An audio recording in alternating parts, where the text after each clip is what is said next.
Is Mike Sullivan. I'm a former IRS agent. I was a teaching instructor at IRS. I've worked thousands and thousands of IRS cases, and I want to talk to you today about some of the problems that you may have if you don't file your tax returns. I've done this a long time. I wrote a best-selling book on Amazon. So what I tell you is from the IRS. You're talking to a person you may hire and an IRS agent. So just take what you want out of this and you'll know. So some of the problems you have if you don't file your tax returns is this. I did this for a living and I would be the person working your case. So if I came out to you, I didn't get the information I wanted, gave you a summons. If you don't file your tax returns, IRS can file for you. And IRS is not going to do you under any favors. They're going to file the tax returns under 6020B of the Internal Revenue Code. You can look it up. I know you probably don't want, but they will. And when they file the return, they're going to file single and no deductions, no exemptions, no nothing.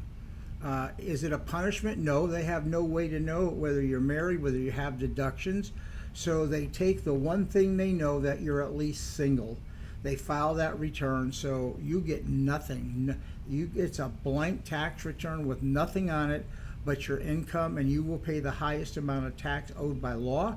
Plus, you don't have benefits of any deductions because IRS isn't going to take them for you. That is the risk of not filing your tax return. Plus, if you don't follow up after they send you a bill, and you will have a bill, nobody gets out of this without having a bill, some really high, some medium high, some low. And you don't follow up, IRS is going to go ahead definitively. If you don't answer the LT11 number notice or the 504, they're going to go ahead and start taking your bank account and your bank account and maybe your wages. So be really, really careful. I just want to let you know, if you don't file your returns and follow up, either the collection division is going to nail you or the audit division is going to nail you, one of the two. Anyway, if you need me, I'm here. I'm a former agent. I've worked thousands of cases. Just get this done. If you don't have records, it's easy to reconstruct your returns. We reconstruct returns for people that don't have records all day long. Thank you so very much. I appreciate your time.